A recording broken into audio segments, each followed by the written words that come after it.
Otra negativa.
Hey, Roger. My granddaughter's trying to get in. Did you see her? Yes.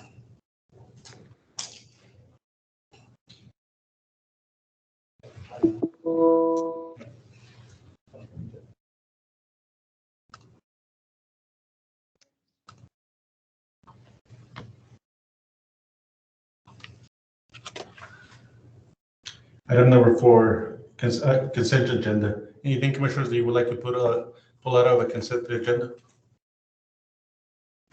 Negative, sir. Make a motion approved. Second. I have a motion by Commissioner Barr, second by Commissioner Diaz. Commissioner Diaz? Aye. Commissioner Santana? Aye. Commissioner Barnes? Aye. Motion carries. No? No, I didn't. I was pressing it. Item number 6, discussion and communication report by Elva Ramos. Hi, hello, good evening. For the communications report for the month of November, there were a total of 71 calls in Clint, 118 calls for Favens, 122 for Montana Vista, 145 for San Elizario, 238 for Socorro, and 180 for West Valley.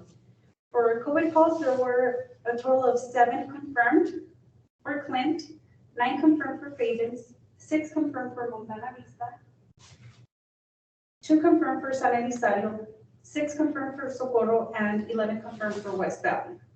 As far as the fire marshal inspections go, there were a total of 20, 15 permits issued, and 2 agriculture permits.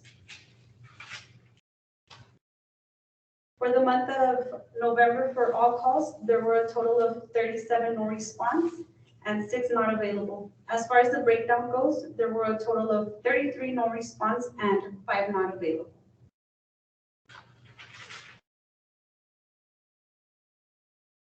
For the month of December, there were a total of 58 calls for Clint, 101 for Favens, 119 for Montana Vista, 170 for San Elizario, 267 for Socorro, and 147 for West Valley. As far as the COVID calls go, there were a total of 3 confirmed in Clint, 3 confirmed in Favens, 11 confirmed in Montana Vista, 9 confirmed in San Elizario, 15 in Socorro, and 7 in West Valley. For fire marshal inspections, there were a total of 26 permits issued, 19, and 1 agriculture permit. For the all calls for no response, there were a total of 59 and 7 not available. As far as the breakdown goes, there were a total of 54 and 6 not available. Are there any questions? Thank you. You're welcome. Hey, Roger, I see there's a spike on some of these stations. Are you taking a look at that? Yes, I was looking into some of those. I still got to get back and look into what happened with some of the unresponsive calls, but I know that some of the firemen have also been getting sick, so that could be attributed. This has been going back for a couple of weeks already. We started seeing the different changes. Okay, I appreciate it, because I see one station carrying over 50%. I didn't know if that was due to COVID or. Yes, and I'll look at it by the end of this week. Get your report for my next one. Chief, Yes, sir. This is out of context, but I am gonna ask, how are we doing on closing the calls and all and stuff for all the fire departments? So far I've seen that Fabens, Sanelli have been on top of it. The ones that we were having, I haven't seen one for Clint. You have to run a report for them because I was listed as to get an update when they did the download, but I have only seen Fabens, Sanelli and Fabens, I'm sorry. They're the only ones that are doing it? Yes, sir. Thank you, sir. Any other questions for item number 6? Appreciate your report. Item number 6 for informational purposes only. Thanks Adam? for coming to the meeting. Gotta press the button. Where's your button?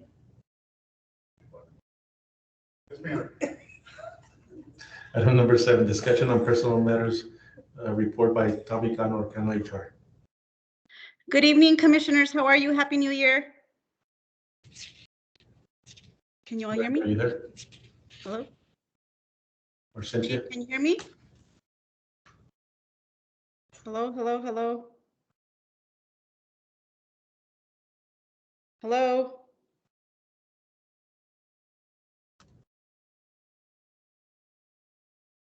I think they're on mute. Hello, hello?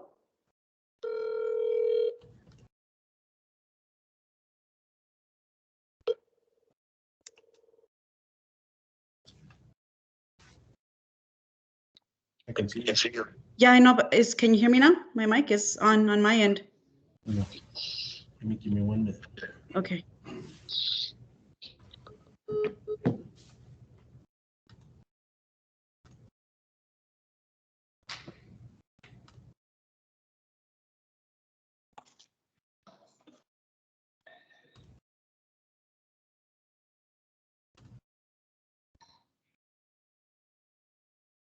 Hello?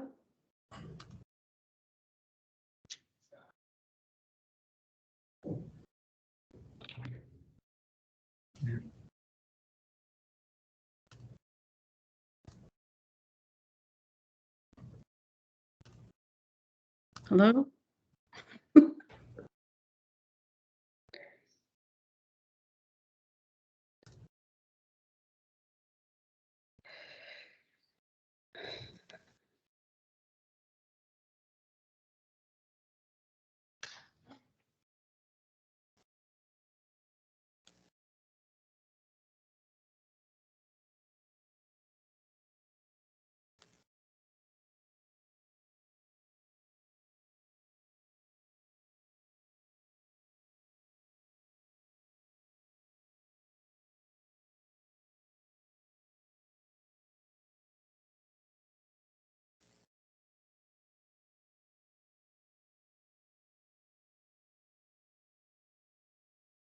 Hi, Chief.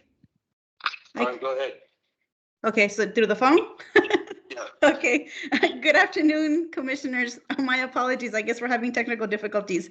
I just wanted to let you all know that we continue to help Chief with personnel matters and advising and helping him regarding certain steps to take with things that are popping up, whether it be ADA or regular personnel issues. I know that Brenda and Ms. Griselda, one of the new additions, also assisted with some interviews a couple months back.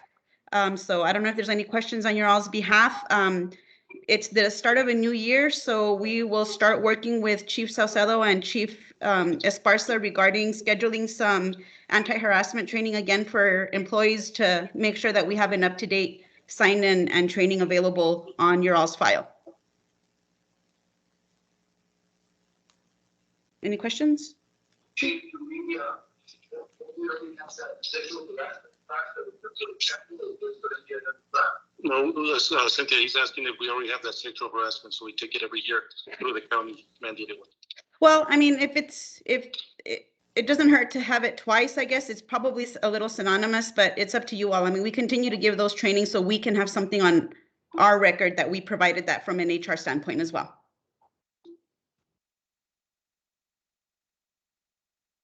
Is this a requirement, or I know our society's ever changing?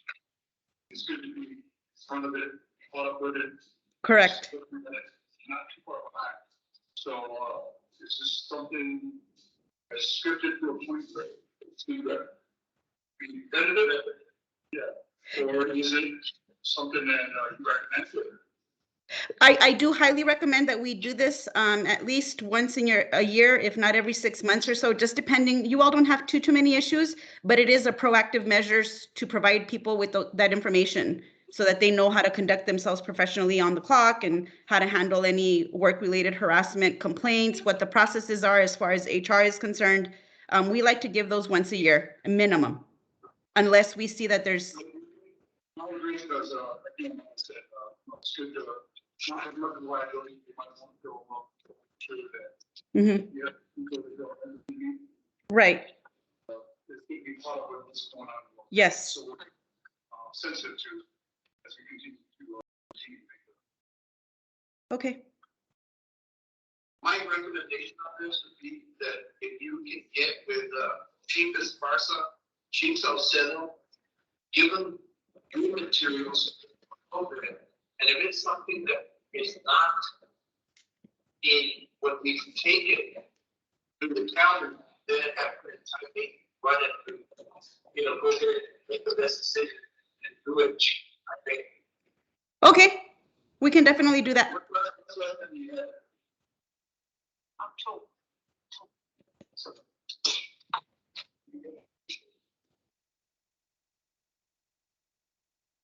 We have the ethics class in July in October, with Jessica. Jessica. Okay, we can get with Chief to go over it. Mhm. Any other questions, Commissioner? All right, thank you, Cindy. Okay, thanks, Chief. Thank you.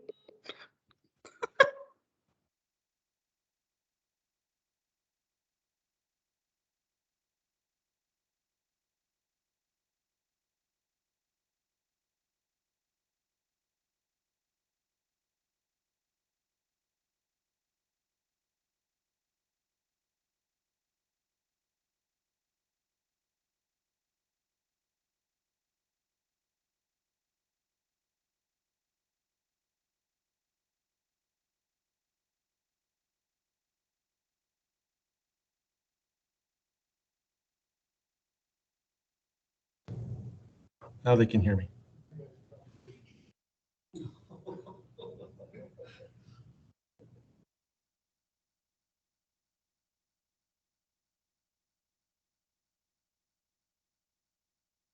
Hey, Mark, we're gonna have to do it over the phone. They can see you, but they can't hear you. We're having technical difficulties.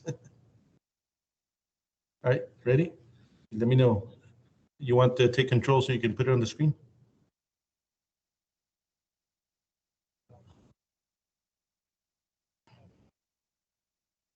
Okay. I will let them. Okay, go ahead. First off, my name is Mark Flathouse.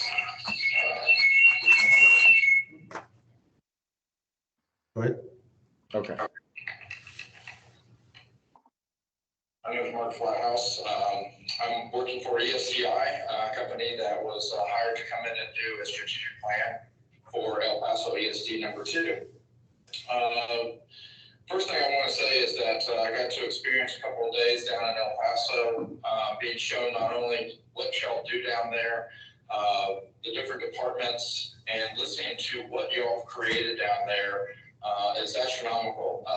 My background is I'm a county fire marshal in another place in Texas, and what the chief and the fire marshal does there with your ESD is top notch. But when we all sat down and worked together with a strategic plan, the main goal was, and especially from the chief and the directions from the chief, is a 2 to 3 year look out to see where ESD number 2 is going to be and coming together as a team. One of the things they focused on drastically in the reports, and all this stuff I'm covering is in the report that came together after a couple days, and then also working with the community. We did some survey out in the community, and then we gathered all the information that they provided to us about the ESD and the history, and we put it together. ESCI, along with myself and my team, one of the things is that we guided the chief and his people and your ESD coming together, a few members of y'all's ESD board. And we are all we are as a guide. Everything that's in the report that's provided to your ESD, your district, is really information that came together from the team there. We just compiled it together and put it in a report, and we guided the process. With that being said, we came up with a mission statement, working together to save lives and property in our communities through well-equipped emergency response and training while being fiscally responsible. And that's one of the first mission statements for this ESD, and meets the main goal of what the chief really, what I heard the entire 2 days that I was there, is that there are different departments that are under the ESD, but it's one team, one goal, and we're all working towards the same goal. How we came through those, we really looked at the core values that he not only wants the departments, but also the ESD and his members of the fire marshal's office, all to really look at the core values. They spent a lot of time on this because a lot of input, but they basically came to really what matched up to the ESD2, TWO, and fulfilled it with those core values for his guiding principles. The next part that we kind of worked on and guided was the strengths, the weaknesses, the opportunities, and the threats within the ESD, the district, the things that could impact the overall outcome. We listed those in there. That's very important to know and understand as we start going into more of the strategic plan. With the strategic plan, we really like to, especially when we're doing one of the first strategic plans and putting it together, only a couple of initiatives with goals underneath it. They went above and beyond, and they had a lot of good ideas coming together underneath the chief as we kind of worked through it. But I think the first one is we wanted it to be number one in strategic initiatives, establishing and sustaining an organizational culture that meets a one team, one vision.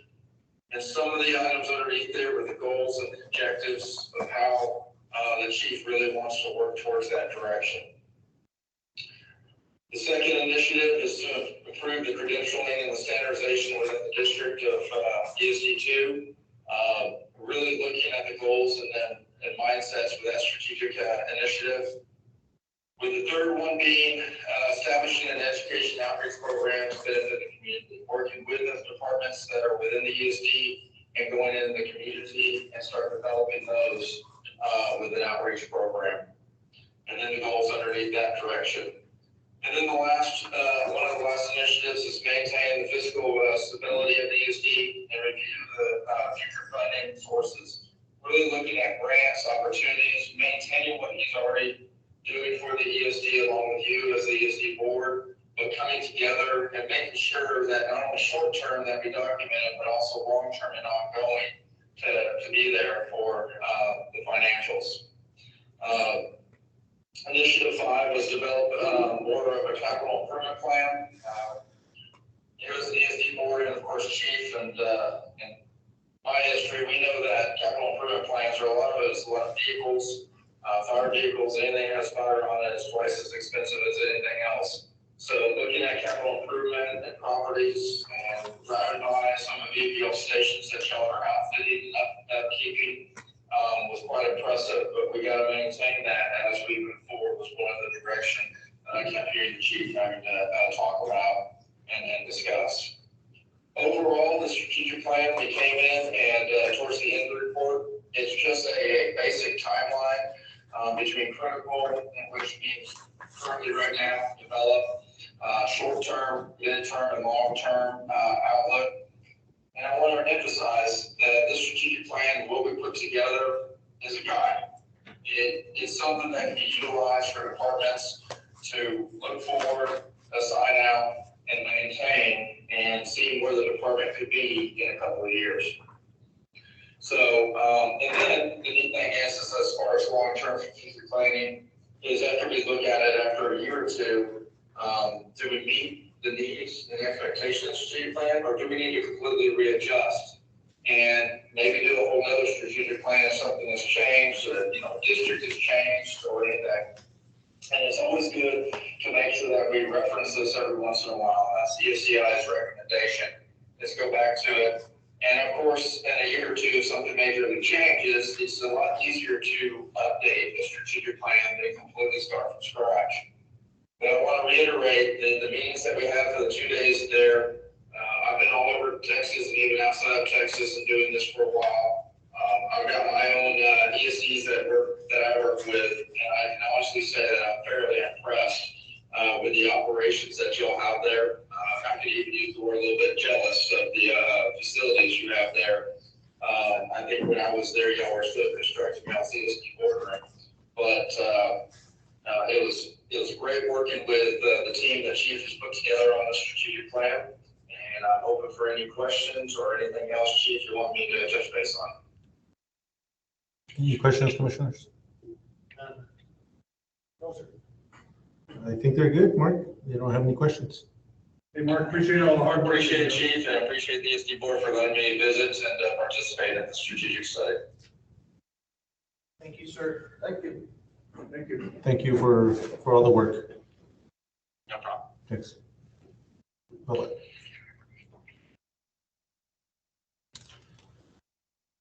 Item number 8 was for informational purposes only.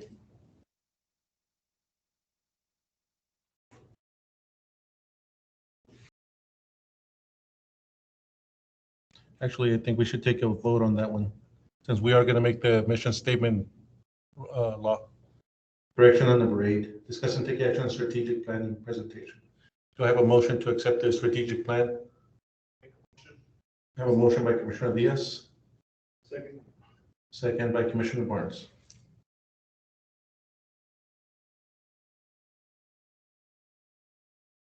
Commissioner Diaz, Aye. Commissioner Santana, Aye. and Commissioner Barnes. Aye. Motion carries.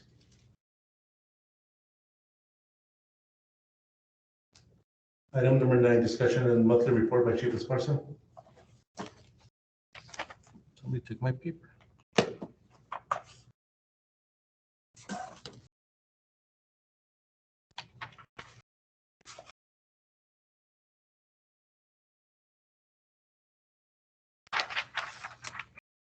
Commissioners, a quick report. As you all know, our Las Colonias Fire Station is almost complete.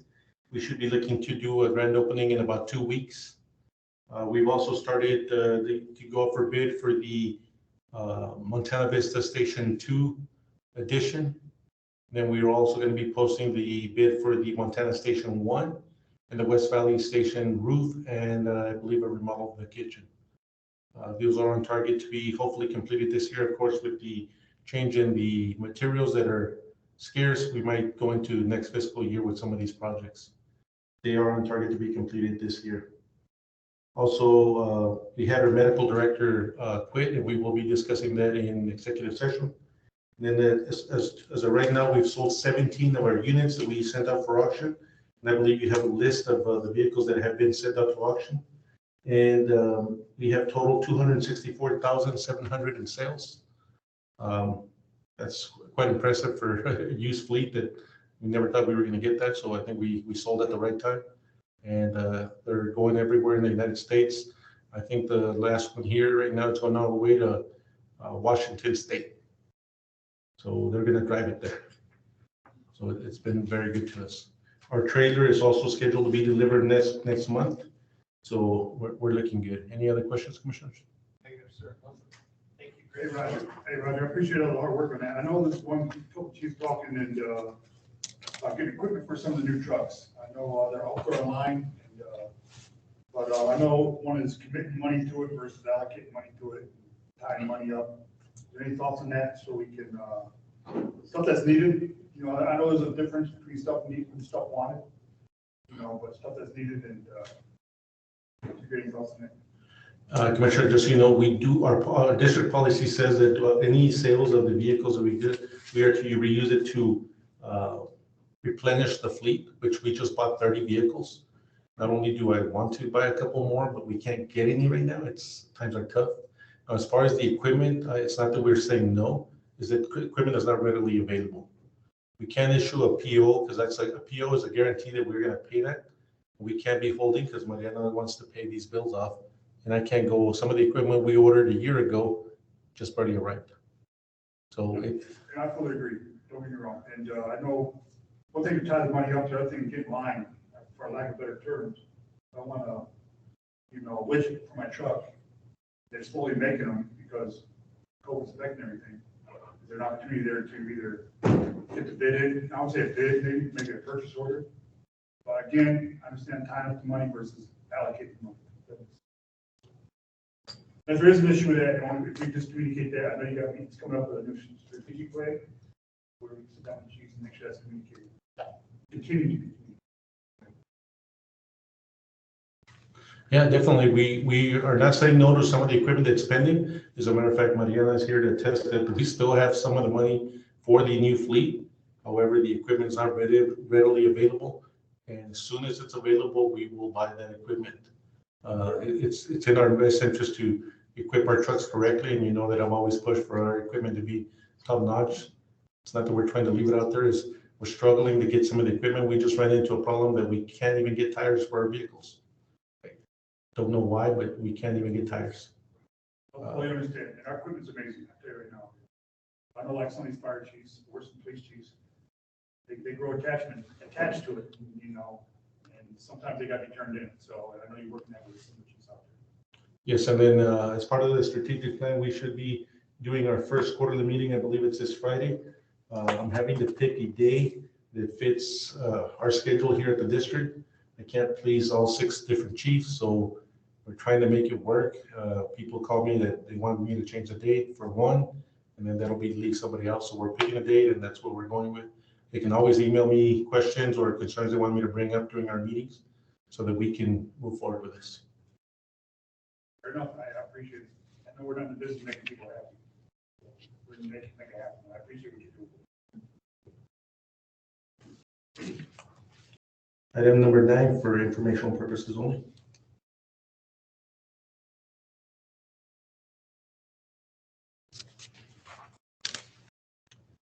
Item number 10, discuss and take action on reappointment of Chief Esparza for a 2-year term as Fire Marshal as per 775 Texas Health and Safety Code.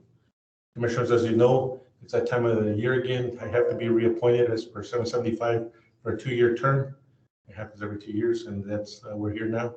So I'm looking for reappointment for as Fire Marshal for the ESD 2 years. Make a motion.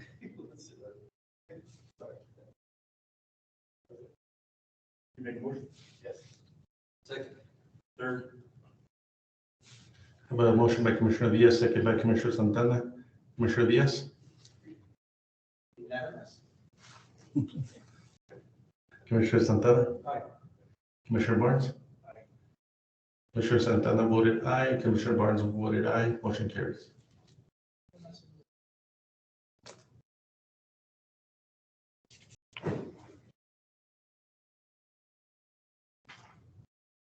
Chief, somebody just texted, we can't hear. Got no sound or? Are they in the, because we're displaying 2 different Teams meetings. So one of them's through the Hype. We can always let them in through the Teams. We can send them there so that they can join in because we're having technical difficulties via that one. Who is it? I just got the text on the. Oh.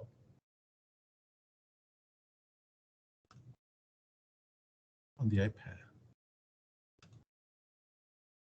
Who was it that couldn't join in? Chief Reyes got the invite for Teams. I just sent the text to someone else. Yeah. Chief Reyes got the invite. Anybody else? Commissioner? Was it one of the chiefs that couldn't join in?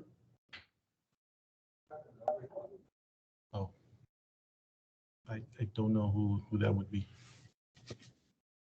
But if they want, we can get them to join in if we know who they are so we can send them the link.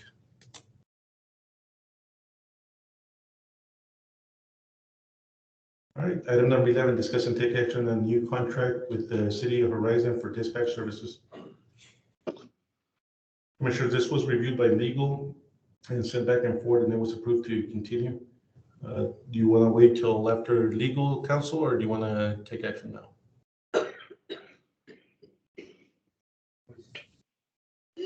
Was it chief by then? Yes, sir.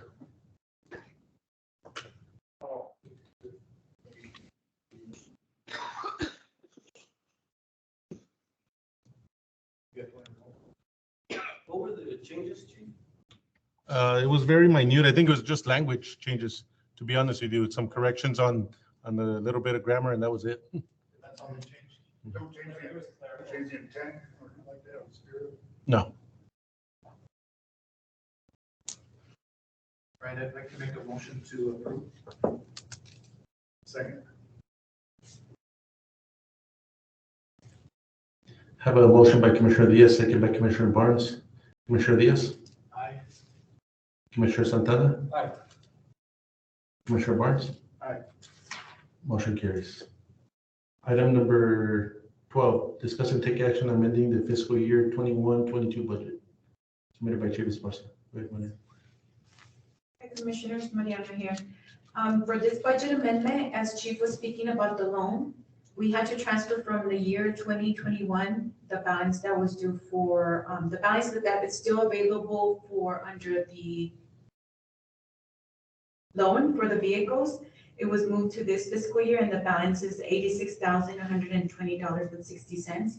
So it needs to be added to this fiscal year. I did talk to the auditor. He said it was correctly the way I was doing the transaction. And as of today, under the loan balance, we have available to spend $69,619.87, which is what Chief was speaking about. Some of the items we have not received it, but we still have this whole fiscal year to be able to complete those purchases. And the other ones I included in this budget amendment is some of the sale of assets.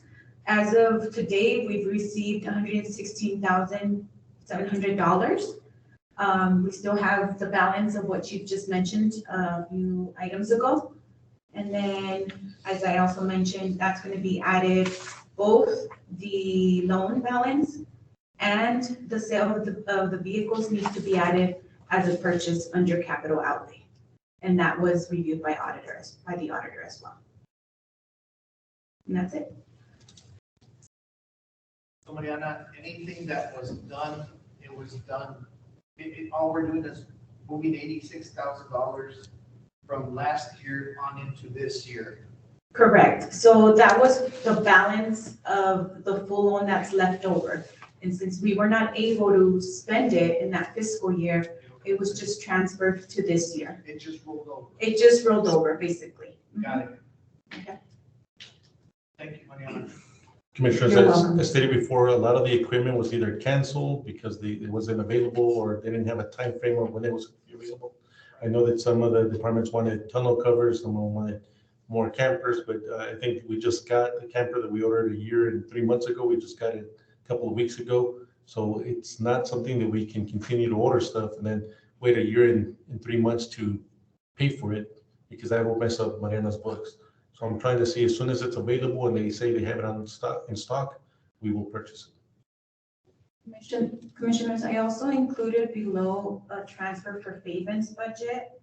You'll see it on, I believe it's one of the items.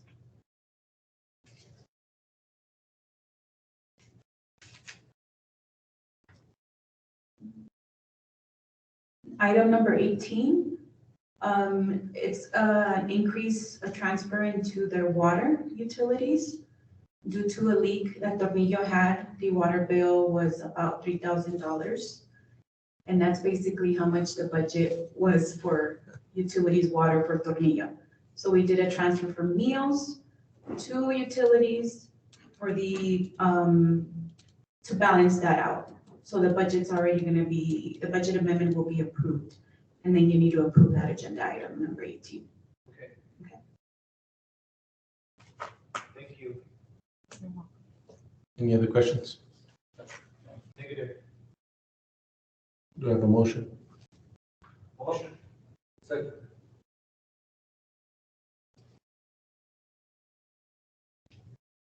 I have a motion by Commissioner Diaz, second by Commissioner Santana. Commissioner Diaz, Aye. Commissioner Santana? Aye. Commissioner Barnes? Aye. Motion carries. And number 13, discuss and take action on all expenditure exceeding $2,000. Daco Fire Equipment for $2,263. Class A foam from buy-board vendor Daco Fire for $5,120. Commissioners, the Dacos, you should have the bills on there. Any questions on it?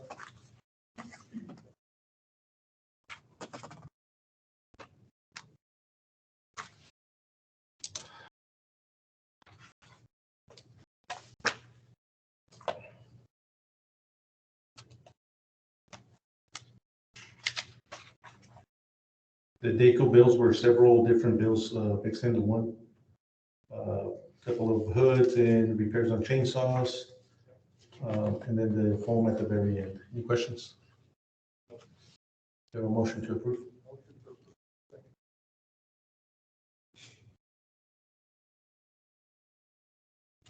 I have a motion by Commissioner Santana, second by Commissioner Barnes. Commissioner Diaz? Aye. Commissioner Santana? Aye. And Commissioner Barnes? Aye. Motion carries.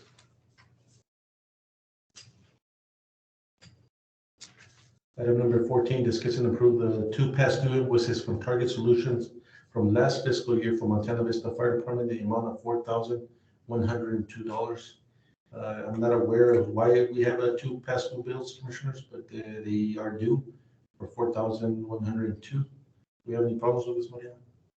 No, it looks like I received these in November, right after our last meeting of the year. And I did contact Target Solutions. Looks like they were emailing it to someone, they were sending it to Chief Glidden, but it was the wrong email. So we never got them, and since we don't have an AA at the department anymore, they didn't contact us. So the first time I heard of it was in November. I did contact them and try to see if they can change the dates. Unfortunately, they cannot. So we need approval to make payment this fiscal year. And we do have the funds, but they are due. It's from past fiscal years, the last 2. I make a motion to go ahead and get that paid as soon as possible, because that would go as a mark against us. I did call them and let them know that I needed approval from the board to proceed with payment, and they did make a note on the account. And now they know they need to mail it to our PO box, or they can email it to my email address. Second one. We have stuff in place to ensure this will happen again. I know we pulled some of the brain power out of the stations with gates and stuff, so Chief's overall responsible. Yeah, but it has happened with other vendors where they're emailing it, but then they realize they don't have the correct email. Or they're missing a number, a letter, and then they call us. But in this case, we barely found out in November. Yeah, It's adjusted. Commissioners, just so you all know, we at the district use the same Target Solutions, and we are looking to transfer out of them in the next year. We have to give a 60-day notice, so I will be sending a notification for Montana Vista, and we will also cancel at the end of their contract. We found something similar for half the price. So it only makes sense for us to go there, and I think it's a little bit better than the Target Solutions. Thanks for that update, Chief. So I have a motion by Commissioner Diaz, second by Commissioner Barnes. Commissioner Diaz? Aye. Commissioner Santana? Aye. And Commissioner Barnes? Aye. Motion carries. Item number 15, discuss and take action on to ratify the furniture purchase made for the new boardroom, 50 audience chairs from Comfort Tech Seating, $4,156, refrigerator from Shamrock Food Service for $2,297, 19 office chairs from El Paso Office Products in the amount of $4,811.56, camera installation for Master Teams for $1,410, and the conference table from El Paso Office Products for $1,899.96, totaling $14,675 with 46 cents. Commissioners, as I stated before, we ran into some problem getting some of the equipment, so we had to go to different vendors and try to figure out how to purchase this equipment. A lot of it came from our local vendors that did have a state contract, and I'd like just to ratify and make sure that you are aware that it was $14,675 with 46 cents.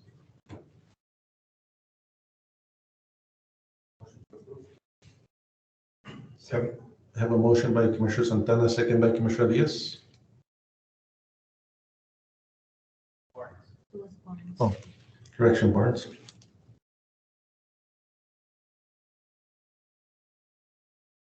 Commissioner Diaz? Aye. Commissioner Santana? Aye. Commissioner Barnes? Aye.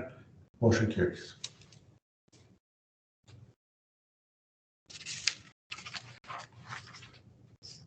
Item number 16, discuss and take action on approving a repair for Chief 502, 2016 Silverado 1500 with the VIN number ending in 7331 from Montana Vista Fire Department.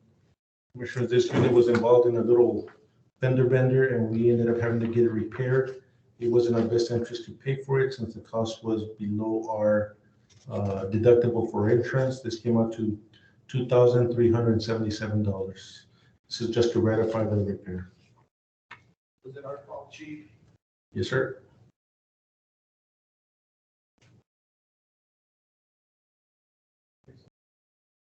Motion approved. Say no. A motion by Commissioner Barnes. Do I have a second? Second. Second by Commissioner Santana. Commissioner Diaz? Aye. Commissioner Santana?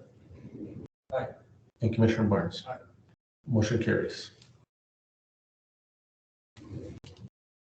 Item number 17, discuss and take action on the approval of PPE yearly inspections for all departments, Southwest PPE, Division of D&D Mountain Air Cleaners, Clint Fire Department at $1,995, Fayetteville Fire Department at $2,525, District Office at $2,415, Montana Vista at $3,150, Sanelli at $1,870, Socorro at $6,845.54, and West Valley at $7,420, totaling $26,220 with 54 cents. Commissioners, this is a budgeted item that we do every year for personal protective equipment inspections. I get a motion to approve. Motion to approve.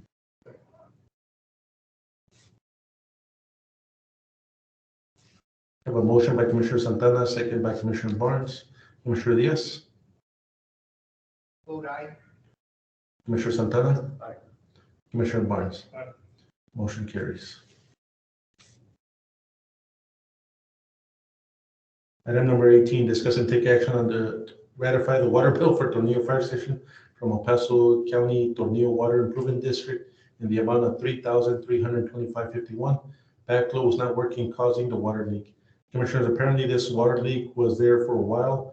It was 400, if I'm not mistaken, 426,000 gallons of water. And nobody ever saw the leak, so I guess nobody shows up to the station to look at it. So it was late for a while. Is this the one that flooded the station, or I'm sorry? is this the one that flooded the station, or? No, this was outside in the backflow preventer outside.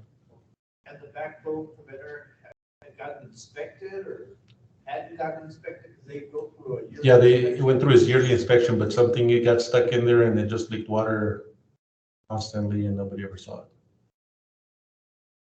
So, the guy that inspected it, I mean, could he have missed something? I mean, I'm just trying to. Is this something we have to pay for? Something here. Is it our fault, or is it water company? It's our backflow, so we have to pay for whatever water comes out of there. It's on the other side of the meter. So if it's on the opposite side of the meter, we don't pay for it, but since It's on our side. it's on our side, so it had to go through it.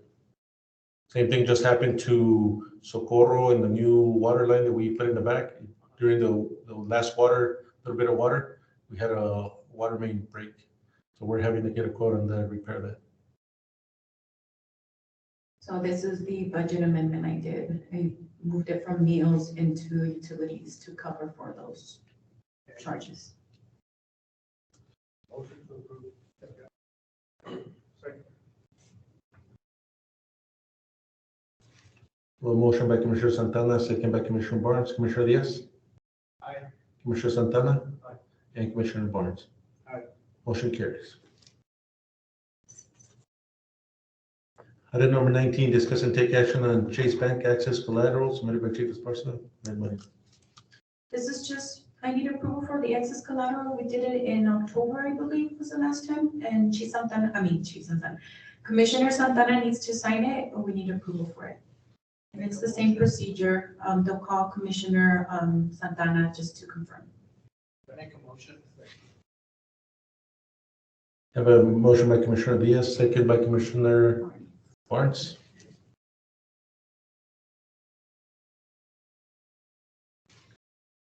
Commissioner Diaz. Aye. Commissioner Santana. Aye. And Commissioner Barnes. Aye. Motion carries. Item number 20, discuss and take action on the approval of purchase of a used scissor lift from the city of Las Cruces in the amount of $4,700. Commissioners, we're in the need of a scissor lift to fix some of the lights that are inside the buildings in the base. We have a man lift, but it can't reach some of those areas. So this was a buy that we saw under Gov Deals, but then the city of Las Cruces was trying to figure out if they can donate it to us since we're another governmental entity. They tried, but we're in a different state, so it's not something doable. However, they did agree to sell it for the lowest price that we could get it at Gov Deals, minus any of the fees. So if approved, this would be a purchase through from us to the city of Las Cruces. The bill is for it, and this scissor lift is currently going for about $25,000 right now, and it's almost in brand new condition. It was being used at the museum. It was house indoor, so I don't see why we couldn't invest $4,700 to use it a little bit longer and go from there. Second.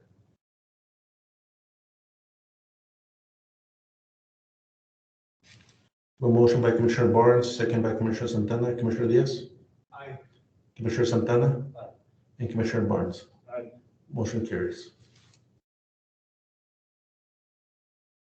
Item number 21, discussion approving allowing the district staff and board of commissioners from the ESD to attend the Safety 2022 annual conference in February 17th through the 19th in Round Rock, Texas. This is to include travel expenses, training, registration, and fees and per diems. Commissioners, I wasn't going to plan to attend this, but there is two new tracks there. For one, for the medical director, of course, I just said we lost ours, and we are looking to get a new one. And also, they have a new section there for employee benefits. So I'd like to go see what that is about and see what we can tap into a different benefits that the safety might be offering for all of us. And any of the commissioners that just got reappointed, as there was 3 new ones that might want to attend, they can, or all 5 of them. Okay. Now, this is separate from the one we went through. Yeah, it was September, so they're trying to, right now, due to the COVID, they're trying to make it smaller events. And that's why it's same time, right? 3 days? Yes, it's only 3 days the same. The only difference that we're gonna do is because out of that city, they've been canceling the flights at night on Saturday, so we'll be flying the next day, first thing Sunday morning.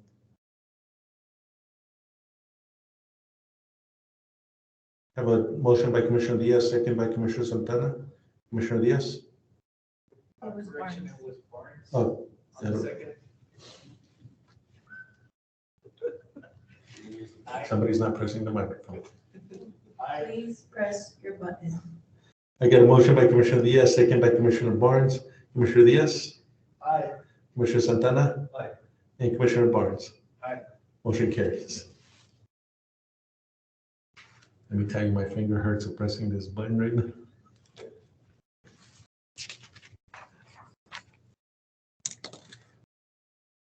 Item number 22, discuss and take action outlining what a tanker is. Commissioners, I put this agenda item on there. We have a little situation where some departments want to use, and I don't want to name the departments. I think this is just best for us to outline. We need to address the fact that a tanker, a tender, what it's intentionally meant to be, is not a first stop vehicle to go fight a structure fire, even though that we're buying them with a pump in it. It doesn't have all the required equipment. Plus, it's got 3,000 gallons of water. It's not safe to be running as fast as they want to be running to it to get to a fire. So I'd like to make a motion from you all to make it to where a tanker, a tender, is a second out truck and not meant to go fight structure fires, not meant to be a first out truck. If we wanted to buy a tanker pumper, we would have. I think we're doing great with the amount of equipment that we have on these trucks. I don't mind putting some of more of the equipment, but as we look as to how much all of this equipment is costing to maintain and not being used, that is the concern that we have. This is where we can save a little bit of money here and there. Overall, in the district, we have way more than enough equipment to be able to use our equipment wisely and for the intended use. I run into this problem all the time where we want to put jaws of life in a pumper because it's easier, but they want to take it off of the heavy rescues. Then why do we need a heavy rescue? How do I justify a heavy rescue later when you want one? We can't just be buying equipment because it's cool to have. And that's where the predicament that I run into all the time. It's we need to use these trucks for their intended use. The tanker is to shuttle water back and forth to and from a fire. Is this something you can work out with the chiefs, or does it take a board to determine what they go start up? Or? Well, 90% of the chiefs are already in agreement that, and I'm pretty sure we have one of them here. Right, Chief? Your guys is a second up truck for a tender. It's some of the chiefs think that because that's the way they've done it all their time, this is the way they want to continue. And this is where I disagree. We're going to get somebody hurt. It's 3,000 gallons of water rolling down the highway. What you trying to dial in? You said you can't get in. Which one? He can join the meeting. He got the invite also. He's trying to, says I didn't know audio, checked everything. I know my end is. The Teams link is working. I think it's the one that's working. Yeah, Teams. He got the Teams invite. All the chiefs got invited. Chief? Go ahead. You are the chief, fire marshal, and chief. You make a recommendation to us, and you tell us what you think should be used. And I mean, as a board, we will support what you tell us would be better. And I mean, you've explained it to us where a tanker is second to go out. I mean, and I'm all for it, and I will support it. So I'd like to make a motion. I mean, I'd like to. I agree. I think we should just leave it as your decision, Chief. your discretion. And saying that we're going to keep the tankers as a second out unit, I think that's the simplest thing to do. Okay, I don't have a problem with that. I just wanted to make sure that they understood that I'm not doing it as I don't want them to. I'm doing it as a safety. I looked into different departments. I looked into different, and I can tell you that back in the day when I came here in the Lower Valley, and Fabian's can attest to it, they have a 3,000 gallon tanker pumper that we transferred from Clint. That truck, has been able to drive it. It's a heavy truck. Yeah, we changed it from a tanker pumper to a tanker because that's so heavy that's its intended use. I mean, it's just, unfortunately, we have a lot of young volunteers, and my concern is that in one of these turns, it's not going to be good for us. I should make the call. Just what we do the call is now. I want to create a situation where there's a policy. That's one truck sitting there, and I can't take it because it's a tanker. Now they're in a conundrum where I take this, another truck's not available, it won't start, whatever. I mean, it's common sense. You can say common sense has to prevail. And the young volunteer, he's going to say. And I can tell you, Commissioner, that before I even looked at any of this, like I said earlier, we have more than enough equipment in all these stations. We have, in that department, we have 2 pumpers, 2 tankers. You saw that the big one that was there, that was a 6,000 gallon tanker. Nobody could drive it. Now we're making it into our district tow truck. It's just a unfortunate part that we purchased these vehicles. And I can tell you that 1995 Freightliner tractor that was outside that we're going to use for a tow truck has 5,000 miles on it. That's it. No, 5,000 miles. I agree with all that. But I'm talking to Chief Goodman about this. His concern was showing them not seeing enough water out there. Some of those desolate areas have enough water. There is no fire hydrants. There is nothing else to bring to the fight. So that's why I asked if you guys work it out. So Commissioner, our pumpers are actually bigger than what the cities are. The standard pumper is 500 gallons. We're putting 1,000 gallons. That doesn't mean that we don't roll that tanker. That's what I'm saying. It's not a first stop truck. It's not the truck that you commit to that. There is other equipment that's on that pumper that's meant for that. We're trying to make sure that we use the right equipment for the right call. And if I can't get the chiefs to understand that, that's when I come to you as a board and say, we need to make it a policy. To run the risk of, I know to take the tanker first, they end up at the scene of limited equipment. And that's a safety issue. I think he's on the meeting now, right, Chief Clinton? Yes, sir. He's not. Yeah, Go ahead. No, go ahead. I honestly think it's gonna be dependent on the situation. I personally believe tankers are second out when it comes to anything around this area. The situations that we run into, because we're the same situation as Montana Vista. We have a lot of every state to cover, we sometimes go into Westwood County. The problem that I've had is I've used a tanker personally as a first stop before, because I go up to mile marker 65, 60, and I'm the only one. So I don't have somebody to take me a tanker if I go in a bumper. So that's the only reason why I think it just really depends on the situation. If I'm the only one going out there, and my nearest response or my nearest backup is Cleaner Sinelli, then I would see why somebody would want to take the tanker first, especially for a semi-truck ride. That's the situation that I had run into. I got a semi-truck trailer full of inflamed, but 1,000 gallons ain't gonna put it out. So that's the reason why I think it really just depends on the situation. That's why you have to put in with the microphone. Oh, sorry. That's what the public can hear. They can't hear you right now. I'm so sorry. Everything again. Start all over, please, so they can hear you. You're spot on. I don't know if you can hear me now. Yeah, so I really just think it's dependent on the situation and your location. Like I said, I personally believe the tanker should be second out, but if it's something. You gotta press the button. You gotta hold the button. No, you gotta hold it. It's not that high tech. Keep holding it down. You gotta, I'm so sorry. there you go. No, so I think it just depends on the situation. If you're going somewhere way out there, far away from your hydrants, then I believe that, yeah, the tanker might have to be the first one out. But if it's somewhere locally, within the town, then, something like $1,000 or 1,000 gallon tanker or pumper should be enough. But I do see. Yeah, you gotta hold it. Yeah, but I can see why, maybe Montana Vista and ourselves would have to go first out with the tanker for that reason. The personnel restrictions, how long it's gonna take the backup to come out to us. What extra equipment do you think would you guys, do you feel like you need extra equipment on your tanker? I think we're good. Right now, our tanker's just fitted out to just do water shuttling. It can pump if it needs to. I mean, it'd be nice if we end up going to one of these, we've had motor vehicle accidents that are engulfed in fire. So, I mean, it'd be nice to have extrication available, but I mean, we haven't run into that situation yet. We usually have our backup. But every now and then, those rare occasions, we might just have that one person available. So, I mean, it's really taxing on us when we're only one or two people on one vehicle with limited capabilities. So I think it just really depends on the situation, honestly.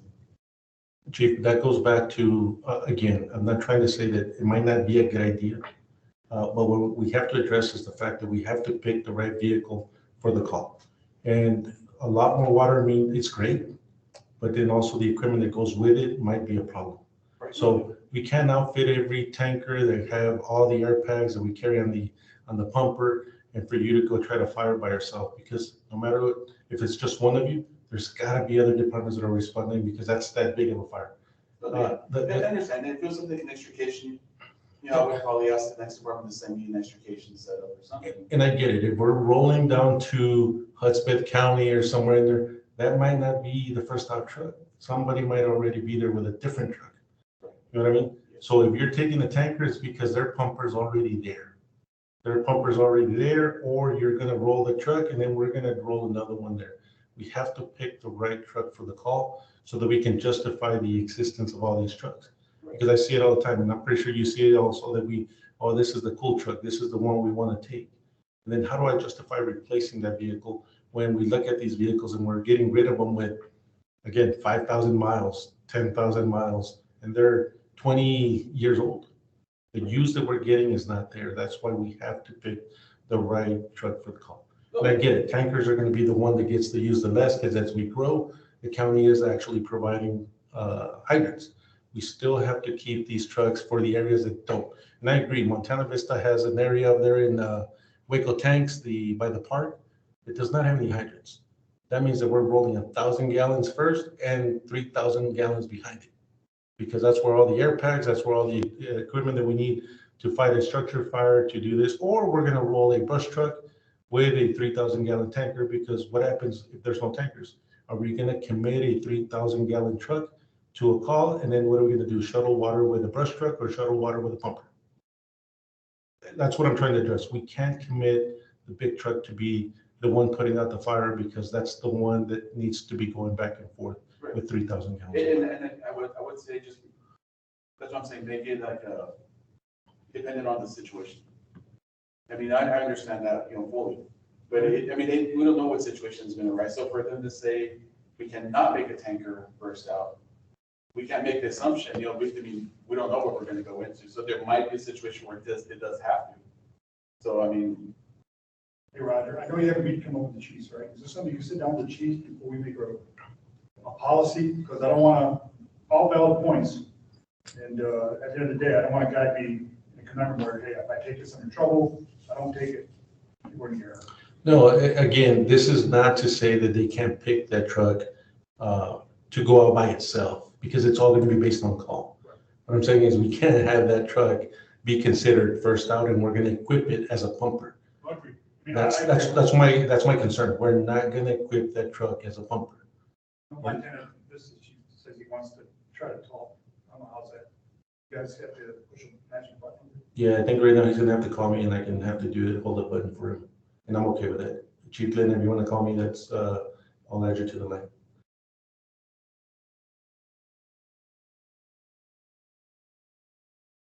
Thank you, sir. Hey, thank you very much.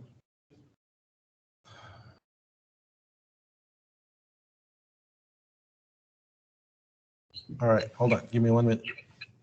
Go ahead, Chief. Can you hear me? Yes. All right. Tanker 501 is replacing Tanker 503. Tanker 503 has always been set up with its CBAs and some forcible entry tools. And we did use it as a tanker toward the end. Originally it was a pumper, but because it had 3,000 gallons, the reason we had that truck, because we have a lot of members, on weekends and stuff, if there's only one or two there, I would like them to take the tanker out that has the capabilities to get started. A lot of times, we can get there with other equipment, get it in, and back them up and so on. These trucks, as far as I'm concerned, a tanker should have some SCBA's on it, because it gives us more flexibility, which I had, I believe it was 6 or 8 SCBA's on Tanker 503.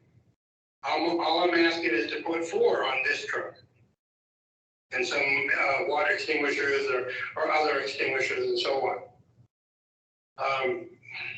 So I'm going to run my department as I feel necessary to adequately respond to the district and the county. And if I have a guy or 1 or 2 people there that can get out there with 3,000 gallons of water and start doing a defensive attack until we get there and get water lines set up and so, I know things are different than they used to be, but still, weekends and nights, it's still all volunteers. And, it could be that one time that we respond and there's only, 1 or 2 at the station at that time. So it gives them a little more backing, and us a little more time to get out there and get things established, full water supply or whatever else is necessary. But that wouldn't be the primary truck all the time. But it could be the first one out if we feel that it's in an area where I don't have a lot of capabilities to get somebody on site that quick, it's way out in the county, further out in the county. But if you really want to, if you want that truck, not to have SCBA's, I'm still going to use that truck if I need to get out there to start attacking a fire. Any questions? Some guys, hey, can you hear me on this thing? Yes, you can hear him, right, Roland? Yeah, somewhat. Go ahead. Go ahead. Hey, yeah, this is something that, the chiefs can give with Roger on, and Roger's final say will be the gospel on this. Yes. Chief, I'm gonna postpone this item. We'll have a talk amongst everybody that's gonna show up on Friday. And we'll go from there. If not, I'll put it at the next agenda. Okay. All right, thank you. Yeah, thank you. And that's exactly what we're looking at. And I want to make it a point. It's not necessarily also the tanker, it's all the equipment that we need to put into.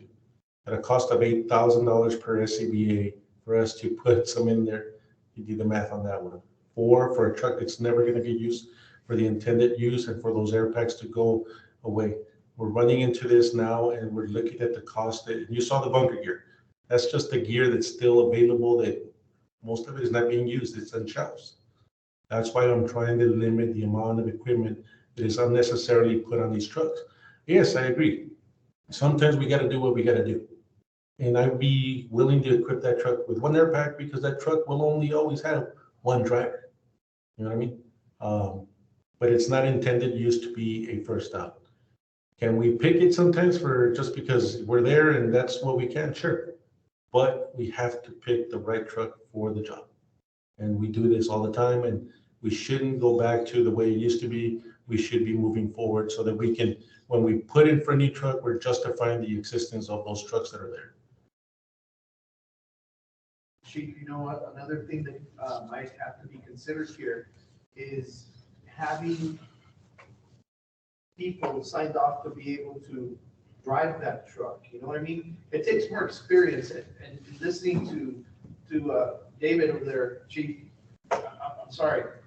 I think that you're using your better judgment, and I mean, you've got experience in being able to drive that truck, you know how it's gonna react and stuff like that. And I guess our concern, or Chief's concern, and I see that, I mean, there might be somebody that might be too young that, you know, doesn't have the experience and takes a sharp turn, and there goes our you know, the truck, you know? That's what we have a program that assigns people off, so when do we put them? Press the button, please. Press that one, your fingers gotta hurt like Yeah, mine. I know. Sorry. No, I understand your concern. So that's why our department has a policy that whoever drives a certain truck has to be signed off on it. They have, Before they can operate. exactly, they have to have at least 20 hours of driving both day and night, multiple weather conditions, and be able to identify each item in that truck, how it's used, and how to operate safely. So not everybody's allowed to drive every single truck in our department. Right. Just to select ones that we've tested and have proven that they can handle that. I agree with that. You know, and that's one of the biggest things that maybe you might have to have a discussion with the chiefs on Friday. I agree. The only difference between a commissioner and a fire chief, we think we know it. All right? Well, except for the president, you know, going to be firefighter, we try to support you. We want common sense, but we have got the right leadership, get the right mentorship out there for the younger chiefs that, you know, you make those decisions, and I'm sure common sense is going to prevail. But what I don't want to do is tie the hands of a young responding firefighter. Man, I'm not allowed to take that truck and put it right at it. I know they have a big, you know, house trailer on fire, which we know they go quickly. And how do I get as much water out there as possible, as quick as possible? But the policy says I can't drive that truck. I know that's not, and not all young firefighters are like young police officers. They don't have a lot of common sense. They have training. Training without experience is nothing more than educated officer. I have a lot of young educated officers. Commissioner Barnes, they can't hear you.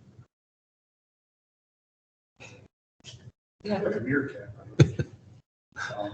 No, I agree. I just hope you guys can find time that you're going to need to work on this, discuss. We spent a lot of time tonight discussing it. So it's important. And We want to make sure the right decisions are made, hands aren't tied when decisions need to be made. Because, when when that alarm goes off, you know better than I do, you got less than 5 seconds to make quick decisions. That's going to just save lives, provide safety on scene and take the right equipment to the scene. So I just ask that, I'm not speaking for myself, I'm sure that you guys work it out. If it needs to come back before the board, I mean, that's something we can relook, I guess, but I think common sense will prepare. We have probably 1,000 years of experience with our chiefs, just our chiefs, with our chiefs and our leadership out there. At least a couple. Except Mary Ann, who's 25 years old, but I got it. But, no, we have plenty of experience. 21, correction, We have 21. plenty of experience out there that can legally play on this. I think the issue is equipment, right? Equipping the units, putting extra scots, extra tools in there. There are incidents and chief has to make that decision. And he really feels that his department's gonna benefit from taking a certain unit. I think, well, there has to be a halfway point. But ultimately for safety, it should be a second-hour unit. And we do have to give the chiefs that opportunity to make those choices as well.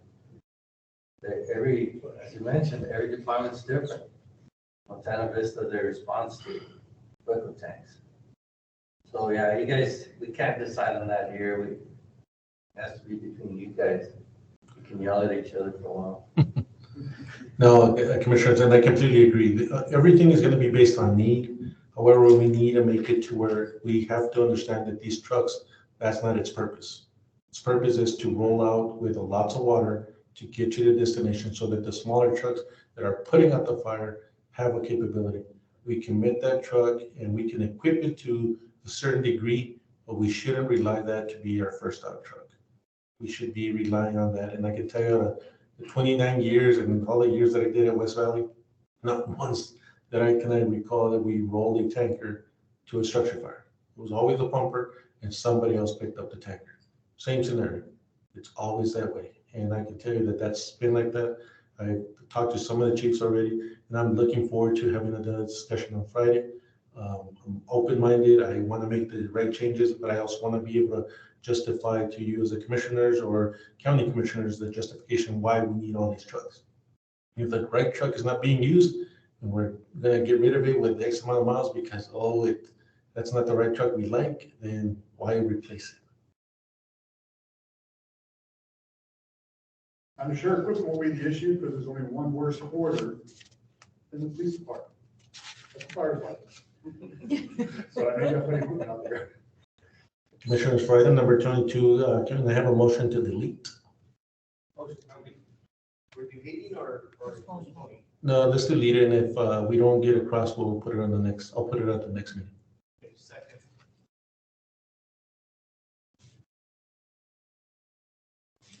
A motion, Yeah, Chief, thank you very much. I have a motion by Commissioner Santana, second by Commissioner Diaz. Commissioner Diaz? Aye.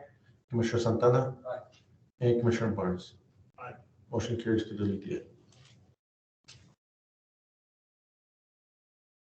Executive session of Paso County ESC number 2 is now entering into closed meeting pursuant to Texas Government Code Section 551-071 to consult with district attorney concerning all matters identified on the agenda, where the members seek advice from their attorney as privileged communications. Date is today, Tuesday, January 18, 2022, and the time is 7:14. You guys stay here?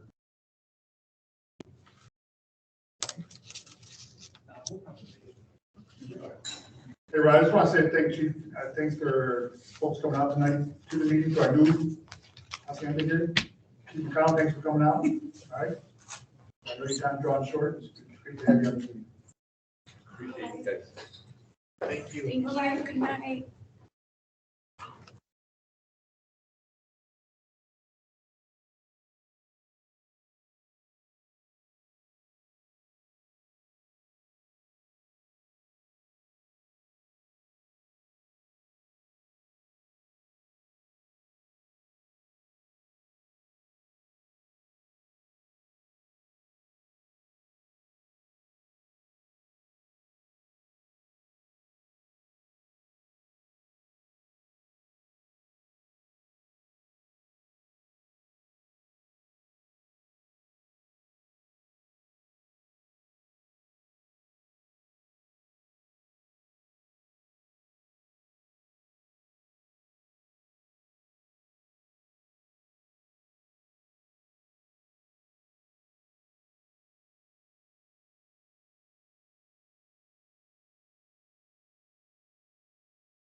Angie, can you hear me? It's our recommended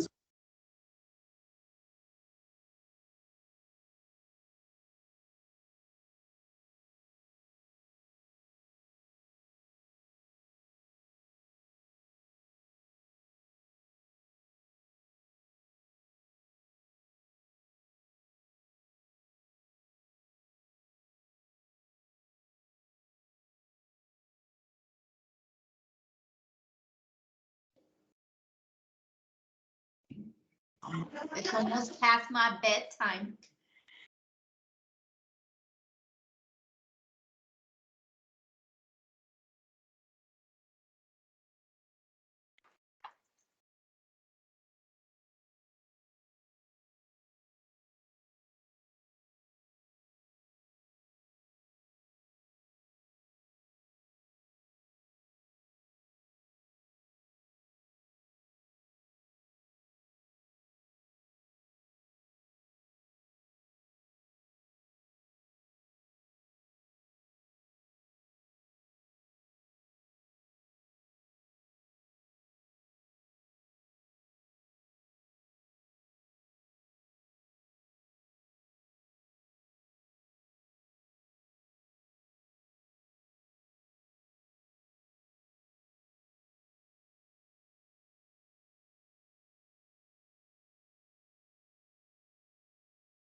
Like a meerkat.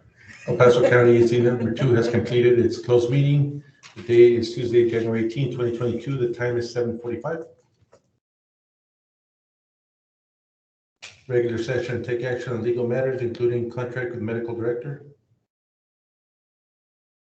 Make a motion to proceed as deliberated. Have a motion to proceed as deliberated by Commissioner Santana. Second, who was it? Yes. I have a second by Commissioner Barnes.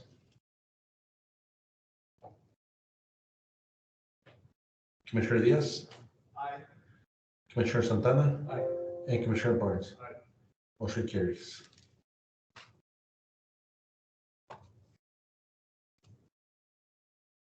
Item number 26, take action on the contract with San Elizario Fire and Rescue as compliance with same. Motion to proceed as deliberated. A motion to proceed as deliberated by Commissioner Santana. Second. Have a second by Commissioner Diaz. Commissioner Diaz, Aye. Commissioner Santana, Aye. and Commissioner Barnes. Motion carries.